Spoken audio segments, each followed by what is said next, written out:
आवाज वगैरह सब ठीक है? हाँ, लाइव। ठीक है, बहुत बहुत शुक्रिया भैया, बहुत बहुत धन्यवाद।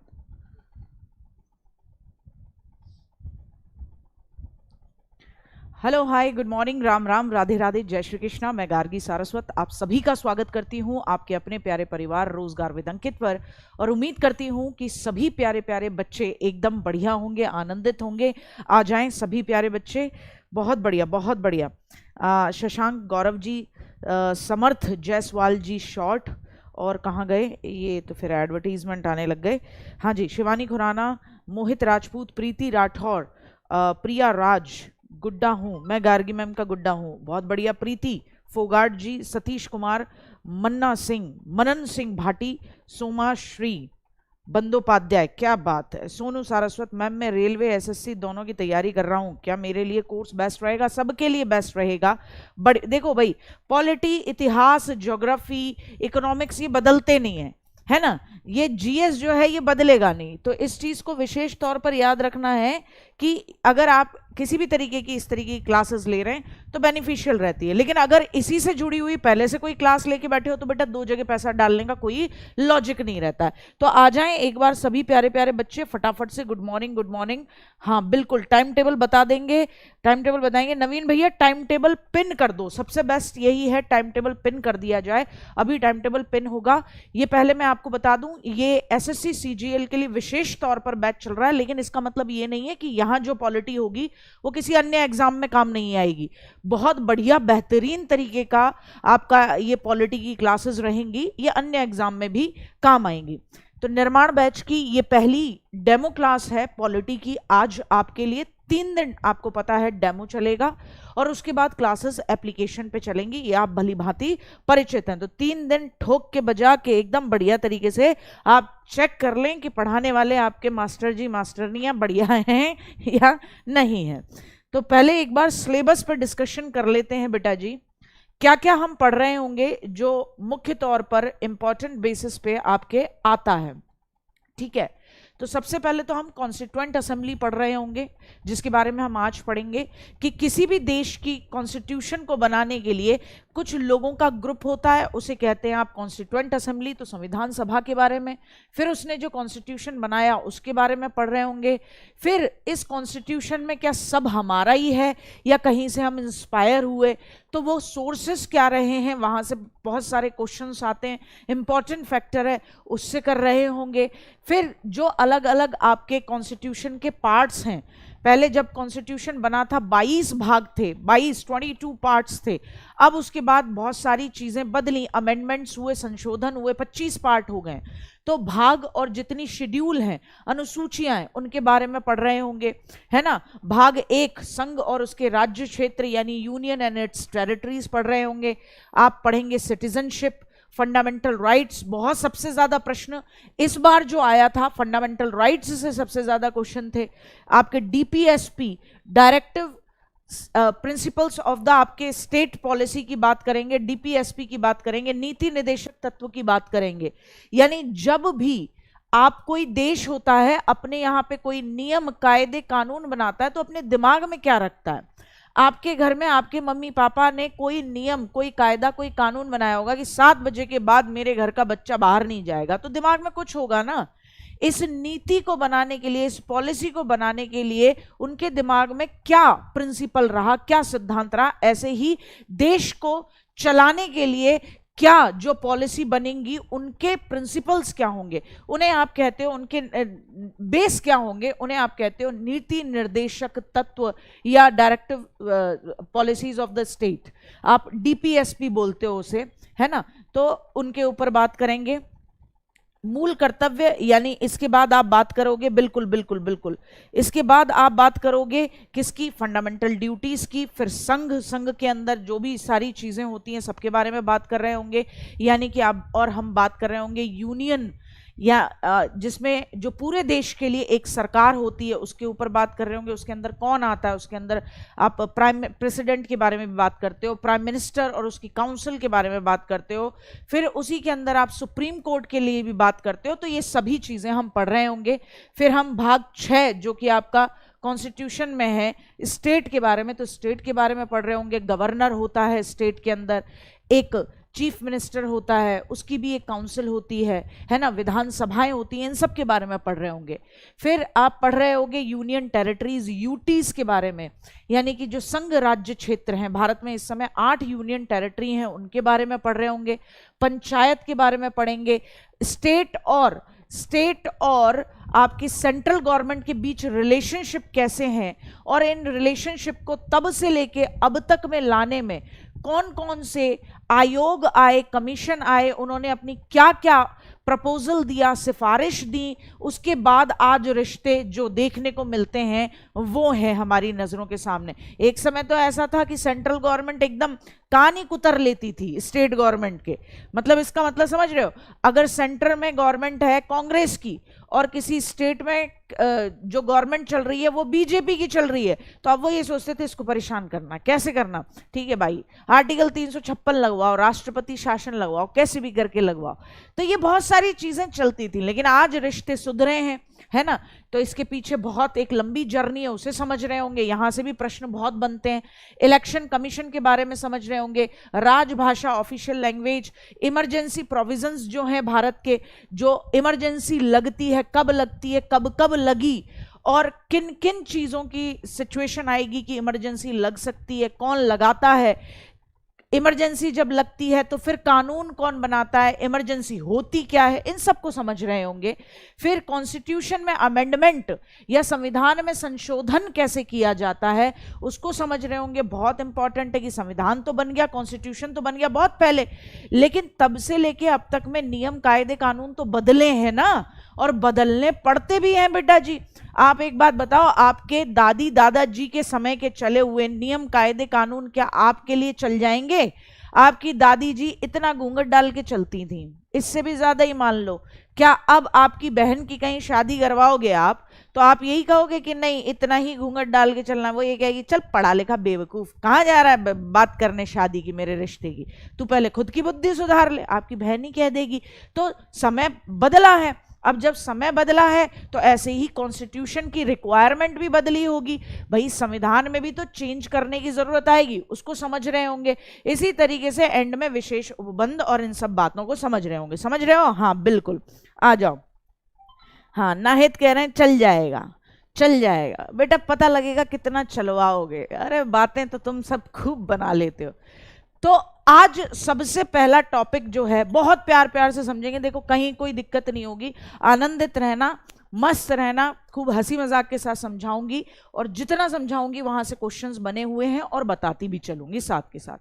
तो सबसे पहले बेटा जी यहां लिख लो बढ़िया तरीके से संविधान, ठीक है। संविधान यानी कि आपका कॉन्स्टिट्यूशन क्या रहेगा? कॉन्स्टिट्यूशन रहेगा, संविधान रहेगा, ठीक भाई। अब बेटा एक बात बताओ, बस चलाइए, बस में बैठे होगे, बस नहीं चलाई तो कोई दिक्कत नहीं, बस में बैठे होगे। ट्रेन नहीं चलाई तो क्या हुआ, ट्रेन में बैठे होगे। ऑटो नहीं चलाया तो क्या हुआ, ऑटो में बैठे होगे। और स्कूटी विस्कूटी साइकिल वाइकिल तो चलाई होगी। तो जब भी आप कोई व्हीकल चलाते हो, रोड पे जाते हो, तो कुछ नियम होते हैं, कुछ कायदे होते हैं, कुछ कानून होते हैं जिनको फॉलो करते हो, करना ही पड़ेगा। क्यों नहीं करोगे? क्योंकि भाई तुम ये कहो मैं बादशाह, मैं अपनी मर्जी से साइकिल चलाऊंगा। अरे तुम बादशाह, तुम अपनी मर्जी से साइकिल चलाओगे, दूसरे का जीवन भी तो तुम्हारे साइकिल चलाने पे या मोटरसाइकिल चलाने पे डिपेंड करता है। तुम ये कह दो नहीं साहब मैं तो आंधी तूफान की तरह चलाऊंगा, जो सामने आएगा मर जाएगा, अपनी अपनी अपनी आप देखे, नहीं ऐसे नहीं होगा, जेल में पहुंच जाओगे। तो जब आप एक नॉर्मल बस चलाते हो, ट्रेन चलाते हो, या एक नॉर्मल अपनी स्कूटी बाइसिकल चलाते हो, तो उसके लिए भी कुछ नियम, कुछ रूल्स फॉलो करते हो। तो ऐसे ही बेटा जब पूरा देश चलता है ना, पूरी जब कंट्री को रूल करना होता है, पूरे देश को सिस्टमैटिक वे में चलाना होता है। चलाना ये नहीं है कि देश को कहीं चला रहे हैं धक्का दे दे के, नहीं, मतलब पूरी कंट्री को एक बेटर तरीके से मूव कराना है, रन कराना है, तो कुछ नियम कायदे कानून होंगे। तो कॉन्स्टिट्यूशन या संविधान होता क्या है? किसी देश यानी किसी कंट्री के, किसी देश के ऐसे नियम कायदे कानून, ऐसे नियम है ना, या कायदे कानून कुछ भी कह लो, ऐसे नियम कायदे कानून यानी रूल्स, ऐसे नियम कायदे कानून इन शॉर्ट कहेंगे, क्या कहेंगे बेटा जी? रूल्स, जिन्हें उस कंट्री के हर व्यक्ति को फॉलो करना होता है, जिन्हें जिन्हें उस देश का हर नागरिक मानता है, जिन्हें उस देश का हर सिटीजन, हर नागरिक यानी हर सिटीजन मानता हो, फॉलो करता हो, हर नागरिक यानी हर सिटीजन मानता हो, फॉलो करता हो, उसे आप क्या कहोगे? उसे आप सिंपल शब्दों में कहोगे कि यह देश का संविधान है और यह देश उसी कायदे, नियम, कानून पर चलता है। ठीक है, न केवल हर सिटीजन मानता है, सरकार भी मानती है।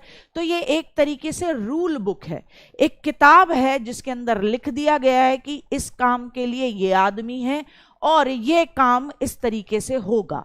इससे क्या रहेगा? कोई लड़ाई नहीं है। जैसे घर में मम्मी डिसाइड कर लेती हैं कि भैया झाड़ू पोंछा करोगे तुम, बहन मांजेगी बर्तन। तो ये क्या हुआ? पहले से काम डिवाइड कर दिया, डिसाइड कर दिया। अब क्या, कोई लड़ाई नहीं है। अब तुम झाड़ू पोंछा नहीं करोगे तो मम्मी की झाड़ू तुम्हें बढ़िया पड़ेगी। ठीक है, बहन काम नहीं कर रही होगी, उस पर भी पड़ेगी। तो डिसाइड हो गया, कोई लड़ाई नहीं कि तू करेगा कि तू करेगी, ये काम खत्म है। ठीक, आ रही बात समझ में? हाँ बेटा, ये इंग्लिश में ही मैंने आपको बताया। ये आप जानते हो कि it is a kind of a rule book which is followed by every citizen in any country। ठीक है, किसी भी देश में। तो जहां आपको, मुझे लगा जो भी टर्म रहेंगे उन्हें मैं बायलिंगुअल लेके ही चलूंगी। नागरिक को मैंने ऑलरेडी बता दिया सिटीजन कहते हैं, और कानून को आप जानते हो रूल्स। तो ये इतना सामान्य भाषा में समझ में आ रहा होगा कि किसी भी कंट्री में जो रूल्स होते हैं, जिन्हें हर कंट्री का, उस देश का हर सिटीजन फॉलो करता है, उसे आप क्या कहते हो? उस रूल बुक को, उस कानून की किताब को, रूल बुक को आप कॉन्स्टिट्यूशन कह देते हो। क्या कह देते हो? कॉन्स्टिट्यूशन कह देते हो, संविधान कह देते हो। ठीक, अच्छा, यहां तक समझ में आया? हाँ, चलिए हाँ, और बताएं। रिक्वेस्ट है सबसे, सब लोग एक साथ लाइक कर दो वो, कि because video is too awesome. अच्छा ठीक है भाई, मन करे तो लाइक करना, नहीं करे बिल्कुल मत करना, कोई दिक्कत नहीं है, इसमें कोई समस्या नहीं है। अब एक बात बताइए, पहले एक चीज समझिए कि कॉन्स्टिट्यूशन की जरूरत क्यों है। तो यहां ध्यान से समझेंगे कि किसी भी कंट्री में पहले राजा महाराजा रहते थे, वो तो ये कह देते थे, वो सुना है वो डायलॉग, मेरा वचन ही माहिष्मती का शासन है। तो वो वाला मामला भी था। तो देखो, एक मामला चलता है, ये पता होना चाहिए आपको, जिसको कहते हैं राजतंत्र, मोनार्की। क्या कहते हैं? मोनार्की। इसमें मामला क्या रहता था बेटा, कि जो राजा होता था, कौन रहता था? राजतंत्र का मतलब राजा। तो राजा या रानी जो भी होगा, राजा या रानी जो भी होगा, किंग या क्वीन जो भी होगा या होगी, इन लोगों का अपना जो कह दिया इन्होंने वही फॉलो किया जाता था। ठीक है, राजा रानी का रूल सुपर था, सबसे ऊपर। इसे लिखना नहीं है, इसे सिर्फ समझना है।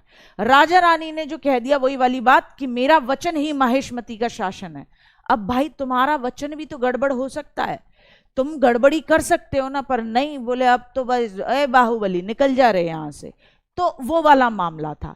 तो मोनार्की में क्या रहता था कि राजा ही क्या करेगा, राजा या रानी ही कानून बना रहे हैं, लॉ बना रहे हैं। ठीक है, अब इनकी नजरों में तो क्या सिचुएशन है कि मेरा लॉ जो है वो तो बहुत जबरदस्त है। अब किसी को वहां उस दिक्कत हो रही है उस लॉ से, कानून से, तो वो जाके राजा जी के पास रिक्वेस्ट कर रहा है, बाबू जी देख लो जरा, ये वाला लॉ जो है इससे हमें दिक्कत हो रही है, आप लगान बढ़ा दिए हो, है हमारे दो बच्चे हैं और बड़ी दिक्कत में आ गए हैं, हमारा सूखा पड़ गया। राजा कह रहा, अब बहुत फसल हो रही है, मेरे पास खबर आती है। ठीक है, अब जिसने लॉ बनाया है, तुम जाके कहो उससे कि भाई तेरे लॉ में गड़बड़ी है, मार लगाएगा, क्योंकि वो राजा था। ठीक है, तो ऐसे में कानून भी राजा ही बना रहा है मोनार्की के अंदर। ठीक है, जजमेंट यानी न्याय भी यही कर रहा है, जजमेंट भी, न्याय भी यही कर रहा है, न्याय भी, और उसको एग्जीक्यूट भी यही करा रहा है। तो पूरी पावर किसके हाथ में है? राजा और उसको सपोर्ट करने वाले लोगों के हाथ में। तो इस सिस्टम में क्या है, ये सिस्टम गड़बड़ाता है, इसमें गड़बड़ी है। जो लॉ बनाएगा वो अपने लॉ को कभी भी गलत नहीं बताएगा। तो यहां पे आम जनता होती है परेशान। तो इसीलिए सबसे बेस्ट तरीका जो है रूल का या किसी देश को चलाने का, वो है लोकतंत्र, डेमोक्रेसी। क्या है? लोकतंत्र या डेमोक्रेसी। तो लोकतंत्र में सिचुएशन क्या होती है, डेमोक्रेसी में सिचुएशन क्या होती है, यहां से लिखना है, ये वाले पॉइंट को लिखना है कि डेमोक्रेसी के अंदर लॉ बनाने के लिए एक अलग ऑर्गेनाइजेशन है, है ना, जिसे आप कहते हो लेजिस्लेचर। क्या कहते हो? लेजिस्लेचर। जिसे आप हिंदी में कहते हो विधायिका। क्या कहते हो? विधायिका। विधायिका में विधि, विधि का मतलब जो कानून बनाएगी। लेजिस्लेचर में एल से याद रखना लॉ, जो लॉ बनाएगी। तो एक पर्टिकुलर ऑर्गेनाइजेशन होगी, एक संस्था होगी जो क्या बनाएगी? लॉ बनाएगी। ये बात समझ में आती है? ये बात समझ में आती है अच्छे तरीके से? अच्छा, तो लॉ बनाने के लिए अलग हो गया। फिर एक होती है एग्जीक्यूटिव। एग्जीक्यूटिव यानी कार्यपालिका। एग्जीक्यूटिव यानी कार्यपालिका जो इस लॉ को एग्जीक्यूट कराएगी। ये जो लॉ बन गया है इसे एग्जीक्यूट कराने का काम जो करेगी, यानी उस लॉ को लागू कराने का काम जो करेगी, उस कानून को लागू कराने का काम जो करेगी, उसे आप क्या कहते हो? एग्जीक्यूटिव कहते हो, उसे आप कार्यपालिका कहते हो। कोई दिक्कत? अच्छा, अब किसी को कोई दिक्कत है कि भाई ये वाला जो लॉ है ये मेरे लिए बड़ी दिक्कत कर रहा है, मैं नहीं मानता, मेरे मौलिक अधिकारों को, मेरे फंडामेंटल राइट्स की बैंड बजा दे रहा है, इसको हटाओ। तो ऐसे में कहां जाके रोएगा आदमी? तो यहां डेमोक्रेसी में, लोकतंत्र में इतना स्पेस होता है इन कंट्री में कि यहां न्यायपालिका अलग होती है। क्या होती है? न्यायपालिका अलग होती है, जुडिशरी बिल्कुल अलग होगी। ये बात विशेष तौर पर याद रखनी है कि न्यायपालिका जो न्याय देगी, जो जुडिशरी जहां आपको जजमेंट मिलेगा, वो बिल्कुल अलग होगा। यहां तक मेरी बात समझे हो? यहां तक मेरी बात समझे हो? ठीक है, आ जाओ आ जाओ। ये JR स्मार्ट स्टडी, अगर आपने MTS के लिए नोट्स बनाए, कुछ ऐड करना हो, अतिरिक्त चीजें हो, उन्हें ऐड करते चलना। नोट्स बार बार नहीं बनाते हैं, ठीक है? एक ही सोर्स रखो, उसी में चीजें ऐड करते चलो। यहां तक समझ में आया? ठीक है। तो डेमोक्रेसी में सबसे बड़ी चीज ये होती है कि डेमोक्रेसी में लेजिस्लेचर एक ऑर्गन होगा जो लॉ बनाएगा, विधायिका जिसे कहते हैं। जैसे देश के लिए, पूरे देश के लिए संसद होती है और हर राज्य के लिए विधानसभा होती है। आ रही बात समझ में? ये जैसे अभी थोड़े दिनों पहले विधानसभा के अंदर ही क्या हुआ, अखिलेश जी ये बोल दिए कि कैसा देश है, कैसा राम राज चला रहे हो योगी बाबा, हैं उमेश पाल की ऐसे हत्या हो गई। फिर वहीं उसी विधानसभा में योगी बाबा बोल दिए क्या, कि मिट्टी में मिला देंगे। और फिर तुम देख ही रहे हो 2-3 दिनों से मिट्टी में दे दनादन मिट्टी में मिलाया जा रहा है। तो ये वो जगह होती है लेजिस्लेचर। अब समझ में आया ना कि लेजिस्लेचर कौन सी जगह होती है? तो विधायिका वो जगह जहां कानून बनेगा, और कानून बनाने के लिए पक्ष भी बैठेगा, विपक्ष भी बैठेगा, आपस में डिस्कशन करेंगे और फिर देश के लिए या उस स्टेट के लिए, उस राज्य के लिए बेस्ट कानून बनाएंगे। L for legislature, L for law making. विधायिका यानी विधि बनाने वाली जगह। फिर एग्जीक्यूटिव जो उस लॉ को क्या कराएगा, एग्जीक्यूट कराएगा, कार्यपालिका कहते हैं। फिर न्याय के लिए तुम्हें कोई दिक्कत है तो तुम supreme court, high court, lower courts में जाओगे। यहां तक का मामला ठीक? आओ साहब, तो ये तो आपके समझ में आ गया कि जब डेमोक्रेसी होती है किसी देश में, लोकतंत्र होता है, यानी जनता को पूरी आजादी है, तीनों अलग अलग ऑर्गन है और जनता को अधिकार है कि भाई उसके लिए ही ये देश चल रहा है। मेन में, कोर में जब जनता है, ठीक? तो ऐसी सिचुएशन में, ऐसी कंट्री में क्या होता है, कॉन्स्टिट्यूशन जरूर होता है। तो यहां से लिखना, नोट करना शुरू करेंगे कि डेमोक्रेटिक कंट्री यानी लोकतांत्रिक देशों में, डेमोक्रेटिक कंट्रीज में, डेमोक्रेटिक यानी लोकतांत्रिक देशों में, लोकतांत्रिक देशों में, ठीक है, देशों में क्या होती है बेटा, क्या होती है? हमेशा याद रखना कि ऐसी कंट्रीज में क्या होगा, कॉन्स्टिट्यूशन होगा, संविधान होगा। कॉन्स्टिट्यूशन होगा, क्या होगा, संविधान होगा, क्योंकि उस किताब के अंदर पहले से ही लिखा होगा कि किसको क्या काम करना है, ताकि कोई लड़ाई ना हो। उसमें पता होगा कि लेजिस्लेचर लॉ बनाएगी, एग्जीक्यूटिव एग्जीक्यूट कराएगी और जुडिशरी जजमेंट देगी। कोई दिक्कत यहां तक में? बहुत बढ़िया, समझ में आ रहा है? हाँ ठीक है, समझ में आ रहा है। अच्छा, कुलदीप कह रहे हैं मैम नोट्स बनाने पड़ेंगे या ऐप पर मिल जाएंगे? ऐप पे मिल जाएंगे, 3 दिन तो ऐप पे मिलेंगे, उसके बाद आपको जो पेड बैच वाले होंगे उनको मिलेंगे, बाद बाकी आपको पता ही है कि बाकियों को सेल्फ बनाने पड़ेंगे। कोई दिक्कत? हाँ, पहली बार आपसे क्लास लेने का सौभाग्य प्राप्त हुआ है, बहुत बढ़िया। हाँ बहुत बढ़िया Shruti, a rule book for all people. Executive का कुछ एग्जाम्पल दूं, नॉलेज न्यूज कह रहे हैं एग्जीक्यूटिव का कुछ एग्जाम्पल दूं।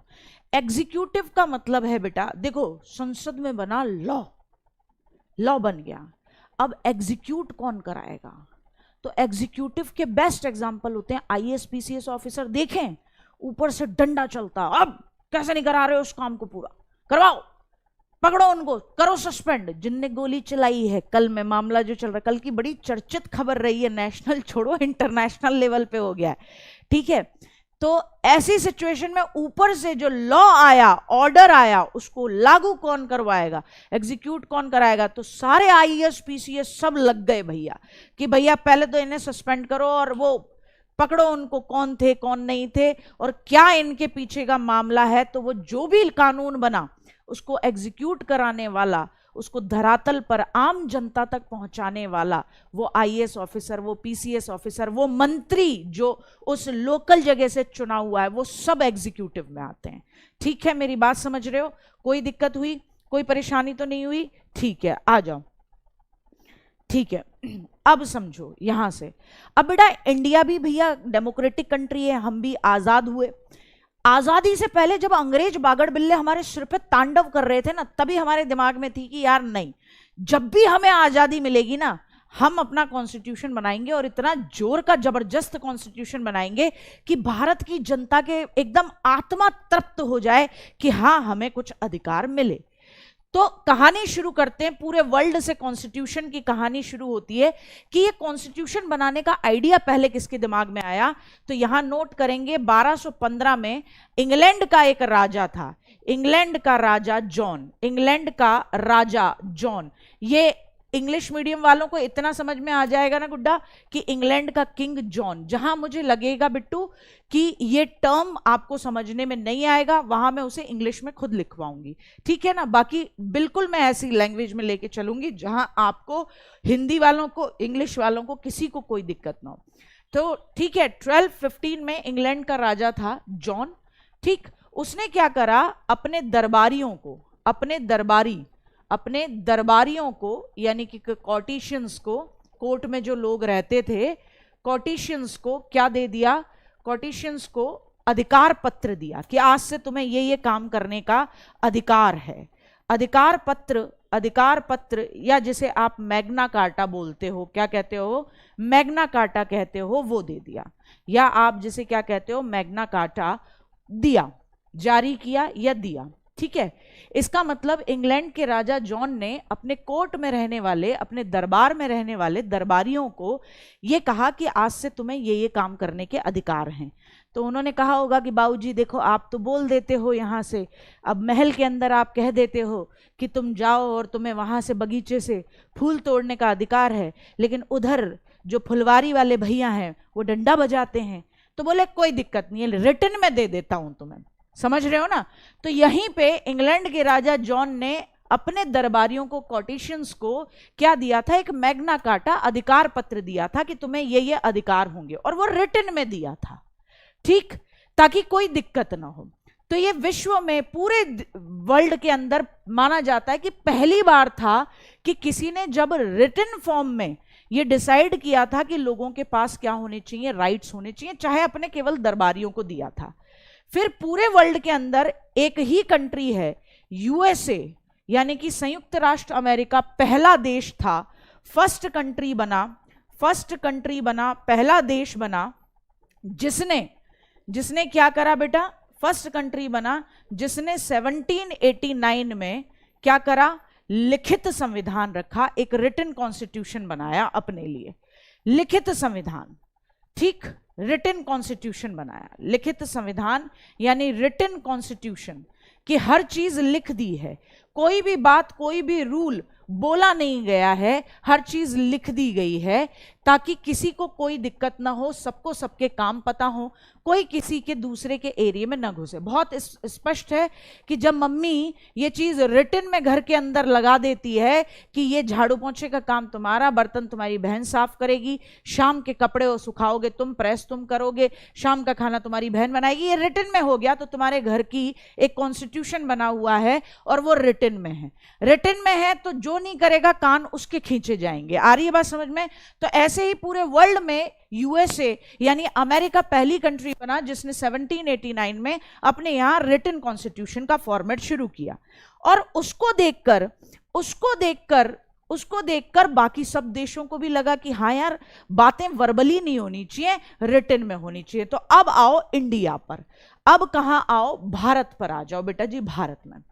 तो भारत के अंदर, हमारे प्यारे भारत के अंदर यहां कॉन्स्टिट्यूशन की डिमांड कैसे कैसे उठी, यहां कब कब हमने कहा कि भारत के अंदर भी हमें क्या चाहिए, कॉन्स्टिट्यूशन चाहिए, हमारे यहां पे भी संविधान होना चाहिए, हमारे यहां पे भी नियम कायदे कानून जो हो वो लिखित रूप में हो। तो ध्यान से सुनेंगे। तो भारत के अंदर सबसे पहले आप समझेंगे अप्रत्यक्ष मांग उठी, किसकी? संविधान की। अप्रत्यक्ष का मतलब डायरेक्टली किसी ने संविधान नहीं मांगा है, इनडायरेक्ट वे में किसकी बात कर रहे हैं कि हमारी कंट्री के लिए क्या होने चाहिए, कुछ रूल्स एंड रेगुलेशन होने चाहिए, इसकी बात उठ रही है। तो अप्रत्यक्ष मांग यानी कि इनडायरेक्ट डिमांड कॉन्स्टिट्यूशन की सबसे पहली बार उठती है जब बाल गंगाधर तिलक जी 1895 में स्वराज बिल, स्वराज विधेयक प्रस्तुत करते हैं। स्वराज का मतलब होता है स्व का मतलब में हमारा, और राज का मतलब हमारा खुद का राज। अंग्रेजों को कह देते हैं कि ओ सुनो भाई, बस बहुत हुआ, दिमाग मत खराब करो, हमें अब अपना राज चाहिए। ठीक साहब। अब जब एक बात बताओ बेटा, जब तुम अपना राज लेकर आओगे तो कुछ नियम कायदे कानून बनाओगे कि भेड़ बकरी की तरह पूरी जनता को ढोर की तरह हाँक दोगे? नहीं हाँकोगे ना, कुछ नियम कायदे कानून बनाओगे कि कैसे क्या करा जाएगा। तो यहां लिखेंगे कि अप्रत्यक्ष मांग या इनडायरेक्ट मांग सबसे पहले किसने की, तो यहां लिखेंगे 1895 में बाल गंगाधर तिलक ने। उन्होंने ये नहीं कहा कि कॉन्स्टिट्यूशन बनाना है, उन्होंने कहा, बाल गंगाधर तिलक ने क्या किया, स्वराज बिल प्रस्तुत किया। स्वराज बिल यानी कि स्वराज विधेयक प्रस्तुत किया। स्वराज विधेयक कि हमें हमारा खुद का राज चाहिए। ठीक है। और जब राज चाहिए तो इसके अंदर बात क्लियर थी कि भैया हमें अपने खुद के लिए एक रूल बुक भी बनानी होगी आगे चल के। फिर उसके बाद बात आती है 1906 में Dadabhai Naoroji, grand old man of India, Dadabhai Naoroji, नाम जानते होंगे, सभी ने सुना होगा। दादा भाई नौरोजी ने कलकत्ता का सेशन था आईएनसी का, कलकत्ता सेशन में किसका? कांग्रेस का। किसका? आईएनसी यानी इंडियन नेशनल कांग्रेस के कलकत्ता वाले सेशन में यह पहली बार कहा कि हमें स्वराज चाहिए। स्वराज चाहिए का मतलब समझ रहे हो? हमें खुद का राज चाहिए। अंग्रेज बागड़ बिल्लो भाग जाओ, हमें अपना राज चाहिए, हमें आजादी चाहिए। अब फिर से कह रही हूं, ये डायरेक्टली नहीं कह रहे हैं कि कॉन्स्टिट्यूशन बनाना है, क्या कह रहे हैं? हमें स्वराज चाहिए। स्वराज को अंग्रेजी में भी स्वराज कहेंगे। स्वराज चाहिए यानी हमें हमारा खुद का होम रूल चाहिए, हम खुद राज करेंगे। आ रही है बात समझ में? और जब बेटा हम राज करेंगे तो यहां से हम मूर्ख तो है नहीं, कुछ नियम कायदे कानून हम बनाएंगे कि नहीं बनाएंगे, वही वाली बात है। तो 1906 में दादा भाई नौरोजी ने कलकत्ता सेशन किसका? आईएनसी में, आईएनसी के कलकत्ता सेशन में पहली बार किसकी मांग की? स्वराज की डिमांड की। स्वराज की क्या की? डिमांड की। डिमांड। तो ये पहले कांग्रेसी नेता थे जिन्होंने स्वराज की मांग की थी, कांग्रेस के मंच से उठी थी स्वराज की मांग। लेकिन ये डायरेक्ट डिमांड नहीं है कि कॉन्स्टिट्यूशन बनाना है, ये इनडायरेक्ट डिमांड है कि पहले हमें खुद का राज दे दो, हमें आजादी दे दो, फिर हम अपने रूल्स रेगुलेशन खुद बनाएंगे। अब दादा भाई नौरोजी ने ये स्वराज टर्म लिया कहां से था? तो याद रखेंगे बेटा जी, दादा भाई नौरोजी ने यह टर्म यानी यह शब्द कहां से लिया था? तो दयानंद सरस्वती की किताब है एक, दयानंद सरस्वती जी की बुक, जी की कौन सी बुक? बुक का नाम है सत्यार्थ प्रकाश।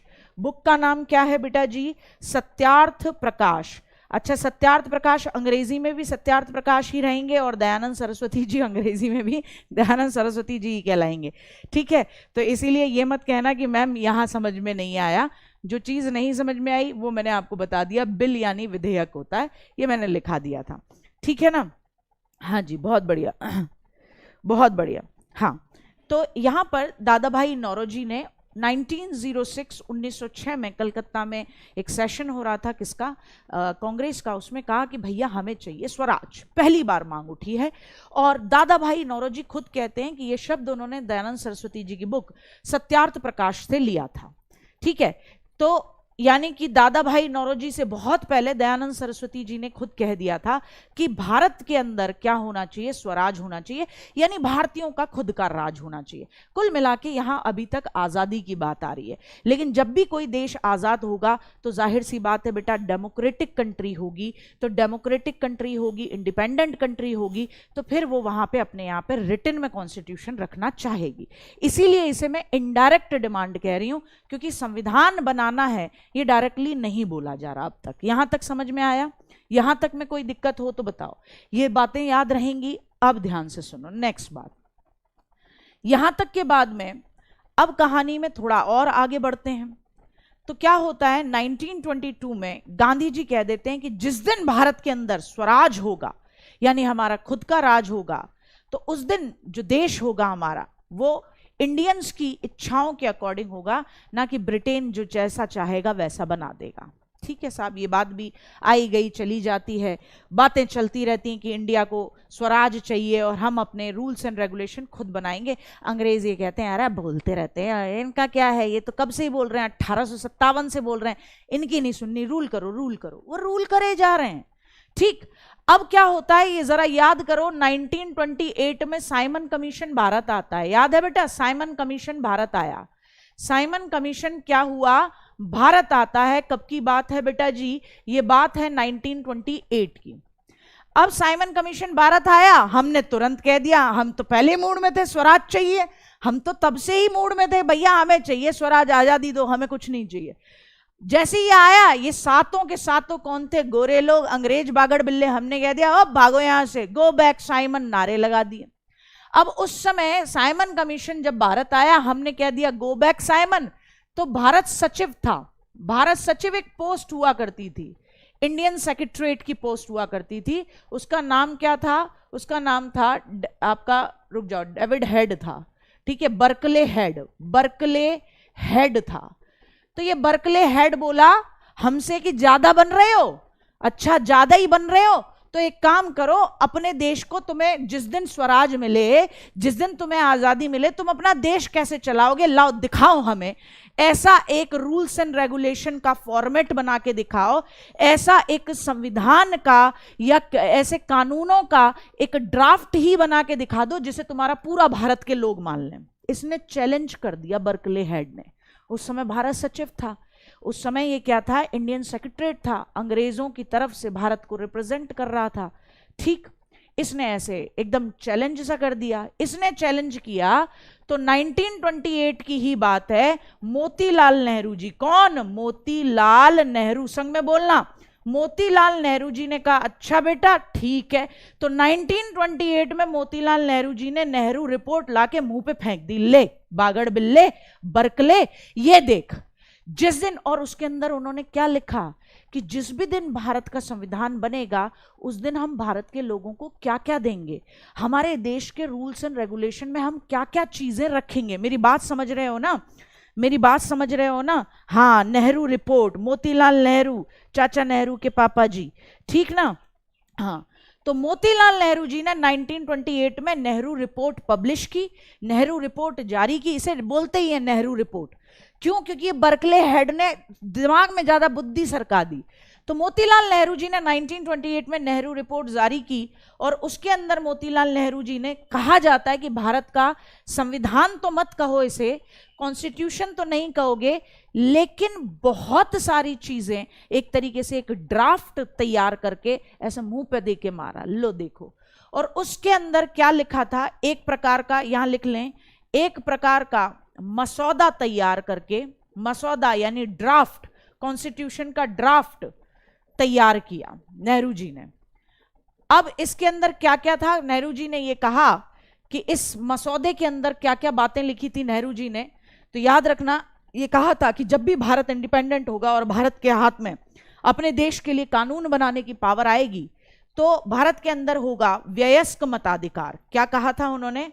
वयस्क मताधिकार जरूर होगा इसके अंदर, यानी कि यूनिवर्सल अडल्ट फ्रेंचाइजी होगी, यूनिवर्सल अडल्ट फ्रेंचाइजी होगी, फ्रेंचाइजी। और भारत की आम जनता जो है, अल्पसंख्यक जो हैं, माइनॉरिटी, चाहे महिलाओं की जो दबे कुचले वर्ग हैं, अल्पसंख्यक यानी माइनॉरिटीज, इन सब को अधिकार मिलेगा, को विशेष राइट्स देंगे, विशेष अधिकार यानी स्पेशल राइट्स दिए जाएंगे, प्रिविलेजेस दिए जाएंगे। तो ये पहले ही क्लियर कर दिया, स्पेशल प्रिविलेजेस देंगे, ठीक है, प्रिविलेजेस देंगे, विशेष अधिकार देंगे, ये बात पहले ही क्लियर कर दी और पूरे देश के सामने पब्लिश भी कर दी। बोले ले देख बर्कले हेड, इसे एक्सेप्ट करते हैं भारतीय कि नहीं। तो कहते हैं कि पहली बार ये जो नेहरू जी ने, मोतीलाल नेहरू जी ने जो रिपोर्ट पब्लिश की थी, जिसे आप नेहरू रिपोर्ट कहते हो, 1928 की, उसी ने बहुत सारी चीज़ें क्लियर कर दी थी कि जब हमारे देश का कॉन्स्टिट्यूशन बनेगा तो हम अपने दिमाग में रख के बैठ गए थे कि हमें ये चीज़ें रखनी है। क्यों? क्योंकि अंग्रेज़ों ने हमारे यहाँ गरीब आदमी को वोटिंग का राइट नहीं दे रखा था। तो हमने ये सोचा हम तो अपने यहाँ पे सबको बराबर समझेंगे, क्या रामू, क्या श्यामू, क्या गीता, क्या मोहित, सबको बराबर मान के चलेंगे, ठीक है। और जो माइनॉरिटीज़ हैं, जो कि भारत के अंदर बड़ा दबा कुचला वर्ग है, उसको ऊपर उठाने के लिए बहुत सारी प्रिविलेजेस देंगे। तो ये सारी बातें इन्होंने रख दी। ये बात समझ में आ रही है? यहां तक समझ में आ रही है? हाँ, रजिया के पति अल्तूनिया कह रहे हैं मैम कॉन्स्टिट्यूएंट असेंबली की मांग तो काफी लोगों ने की थी, अभी तक कॉन्स्टिट्यूएंट असेंबली की मांग पे आए ही कहां हैं हम? अभी तक तो नॉर्मली मैं आपको मुद्दा बता रही हूं कि इनडायरेक्ट मांग हो रही है, स्वराज की मांगें हो रही हैं, और जितनी भी इंपॉर्टेंट चीजें वो सब बताई जाएंगी। रजिया के पति तुम रुक जाओ, वरना तुम्हें भटिंडा कैथल में ले जाके और फिर तुम्हें पता है फिर क्या होगा, मान जाओ तुम, ठीक है, आ जाओ ठीक, आ जाओ आ जाओ। चलो, रजिया का पति अल्तूनिया, आए क्या बात है, ये है इतिहास पे पूरी जानकारी, ठीक है। आओ बाबूजी, अब देखेंगे प्रत्यक्ष मांग कब हुई, कि सिंपली मुंह पे ही कह दिया कि ऐसा है भैया, हम अपने देश के लिए क्या बना रहे हैं, कॉन्स्टिट्यूशन बनाएंगे, और कॉन्स्टिट्यूशन हम किसी गली नुक्कड़ किनारे पे नहीं बनाएंगे।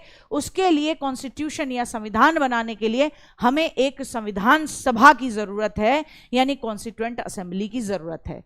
तो ये प्रत्यक्ष मांग यानी डायरेक्ट डिमांड कब उठती है, जरा ये देख लें। डायरेक्ट डिमांड उठती है जब हम ये नहीं कहेंगे कि स्वराज चाहिए, कि अपना खुद का राज चाहिए, और राज जब हमारा होगा तो हम कॉन्स्टिट्यूशन बनाएंगे ना। अब हमने कहा कि सुनो, ध्यान से सुनो अंग्रेजों, हमें चाहिए अपना संविधान।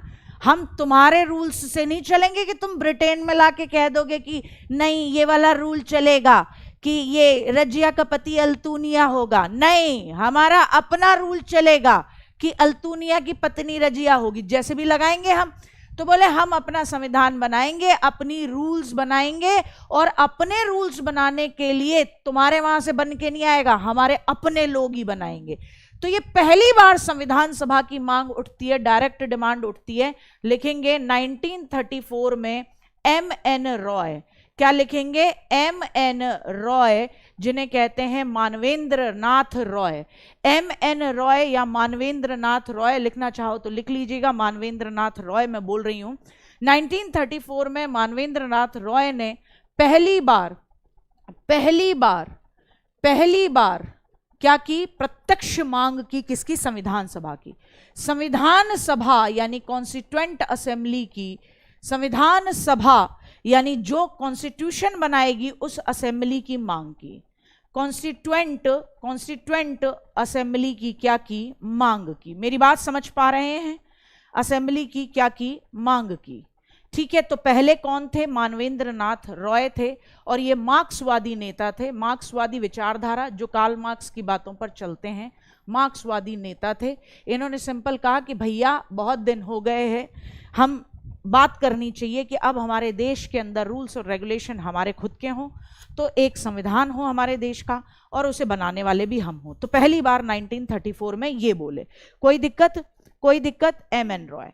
उसके बाद तुरंत कांग्रेस को भी लगा। 1935 में कांग्रेस ने झंडा उठाया और कांग्रेस ने भी कहा कि भैया सुनो अंग्रेजों बागड़ बिल्लों, हमें चाहिए संविधान सभा, यानी हमें चाहिए कॉन्स्टिट्यूएंट असेंबली। 1934 में एक अकेला व्यक्ति बोल रहा है जिसका नाम है मानवेंद्र नाथ रॉय जी, जो ये कह रहे हैं कि भारत के अंदर संविधान सभा होनी चाहिए, कॉन्स्टिट्यूएंट असेंबली होनी चाहिए, जो भारत के लिए क्या बनाए, रूल्स एंड रेगुलेशन की एक किताब बनाए जिसके बेसिस पे भारत चले। अंग्रेज कौन होते हैं जो डिसाइड करेंगे कि हमारा देश का नियम कायदे कानून क्या होंगे। 1935 में यही बात किसके भेजे में आ जाती है, इंडियन नेशनल कांग्रेस आईएनसी के। तो 1935 में आईएनसी ने, आईएनसी यानी कि आईएनसी का मतलब ध्यान रखेंगे इंडियन नेशनल कांग्रेस, यानी कांग्रेस ने भी संविधान सभा की मांग की। तो पहली बार कांग्रेस ने संविधान सभा की ऑफिशियल मांग कब की, तो याद रखेंगे 1935 में की। ठीक है, अलग अलग किताबों में अलग अलग लिखा रहता है, तो प्लीज ध्यान रखें, लक्ष्मीकांत के हिसाब से चला करें। पॉलिटी अगर पढ़ रहे हैं तो 1935 रहेगा। ठीक है, कहीं कहीं किताबों में 1936 लिखा रहता है, क्योंकि अलग अलग बुक्स पब्लिश होती हैं, तो कहीं ना कहीं कुछ ना कुछ अपने हिसाब से जोड़ बदल कुछ ना कुछ करा हुआ देखते ही हैं हम, है ना। तो ये बात याद रखेंगे। ठीक है, ये बात अच्छी तरीके से याद रखेंगे। हाँ, कांग्रेस क्या है मैम, ये कांग्रेस क्या है, शाबाश। एक बच्चा पूछ रहा है कांग्रेस क्या है। बेटा कांग्रेस एक पॉलिटिकल पार्टी, आज देखा है आपने, भारत का इतिहास पढ़ा होगा बेटा आपने, तो सुना होगा कि कांग्रेस एक पार्टी थी जिसने कि भारत के अंदर इंडिपेंडेंस यानी स्वतंत्रता को दिलाने के लिए बहुत बड़े लेवल पर क्या करा था, आम जनता को जोड़ा था। तो कांग्रेस एक पॉलिटिकल पार्टी थी, आज भी है। आज भी कांग्रेस का पूरा नाम आईएनसी ही है। राहुल गांधी जी जिससे हैं, जो भारत जोड़ो यात्रा कर रहे थे, वो कांग्रेस के ही हैं। तो कांग्रेस एक पार्टी है, ये स्वतंत्रता से पहले से है, स्वतंत्रता दिलवाने में इसका बहुत बड़ा रोल है बच्चे। ठीक है, ऐसा प्रश्न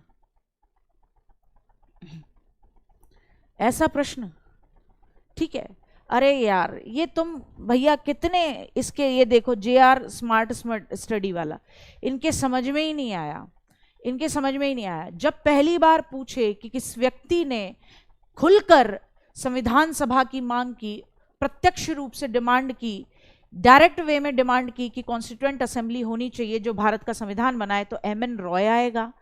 पूछा जाता है कि कांग्रेस ने पहली बार कब डायरेक्टली डिमांड की थी, तो 1935 आएगा।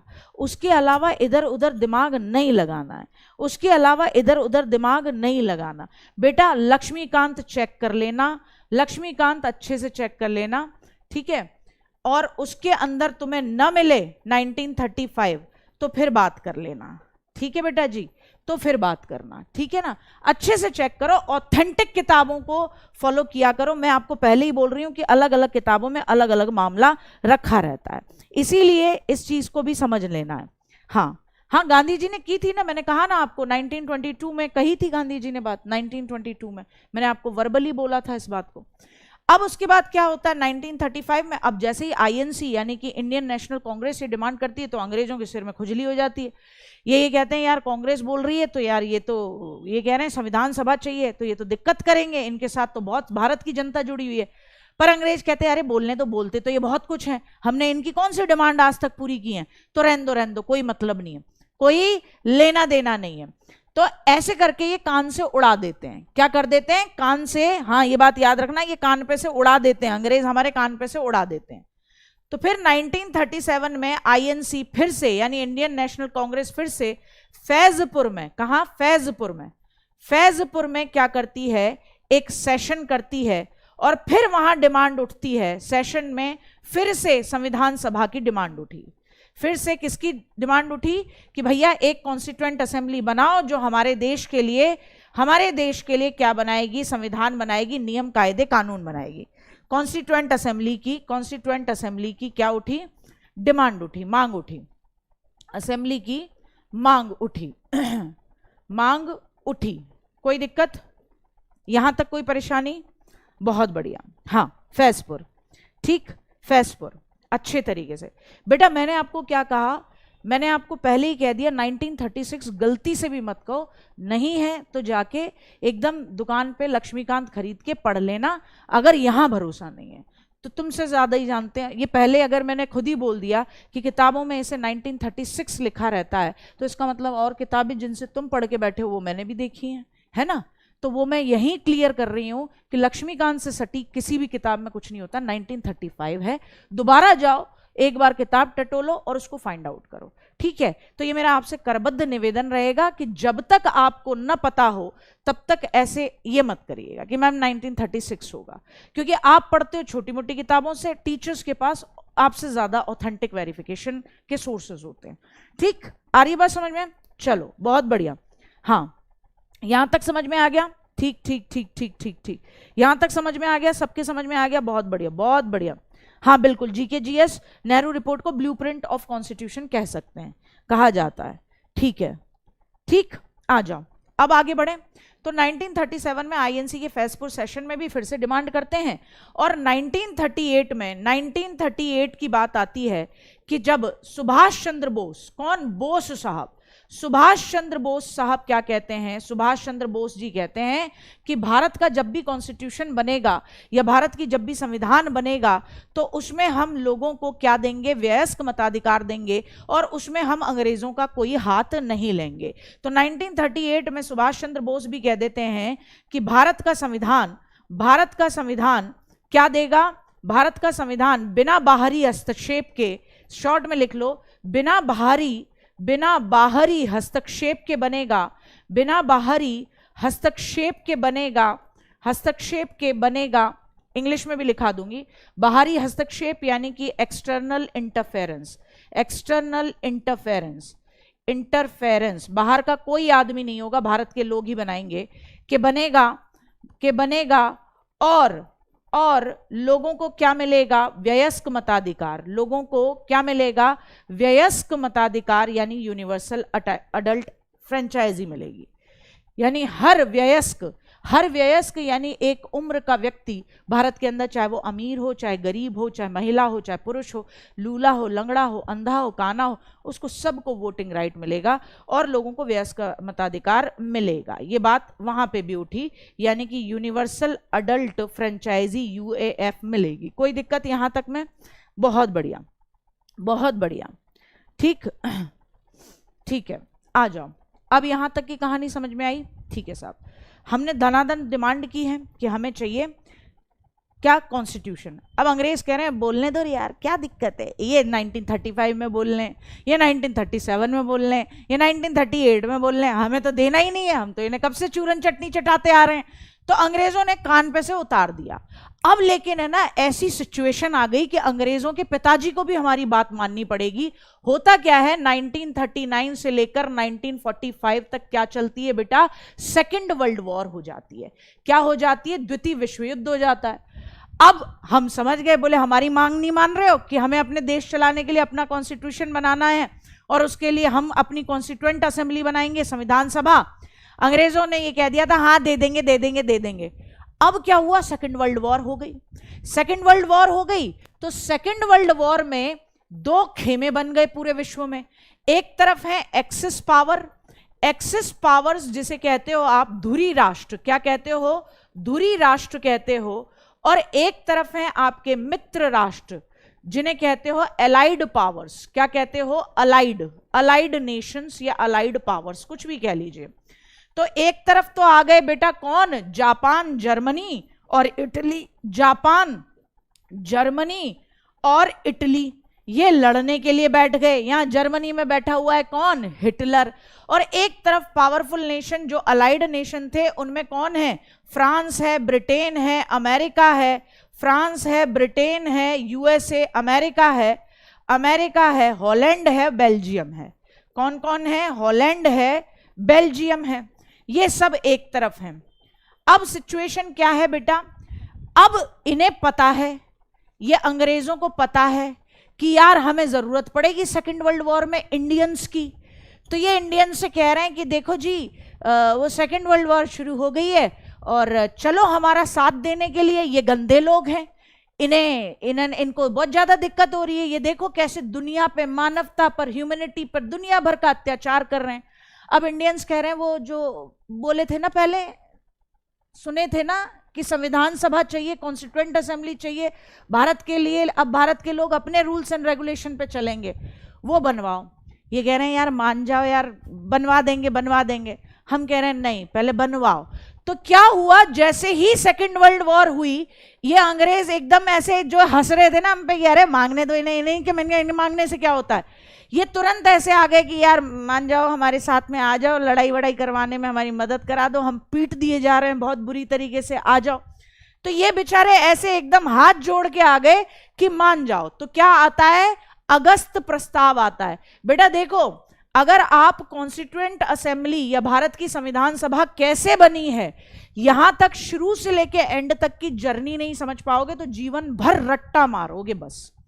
जो जनरली बच्चा क्या करता है, रट्टा ही मारता आता है, क्योंकि उसको क्या लगता है कि अरे रट लो संविधान सभा। अच्छा, एमएन रॉय पहली बार बोले 1934 में, फिर 1935 में वो बोले, ठीक है यार, वो ठीक है, नेहरू जी बोल गए थे यार 1935 में, उनने भी कह दिया था।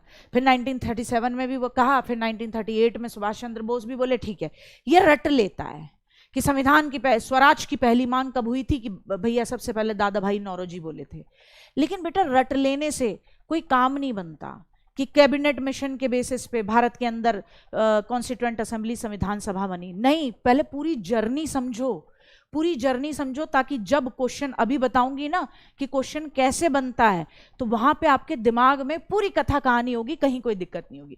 तो अगस्त प्रस्ताव क्या होता है, उस समय भारत के अंदर होता वाइस रॉय, जिसका नाम था लिनलिथगो। क्या नाम था, लिनलिथगो। लिनलिथगो ये था बेटा वाइस रॉय।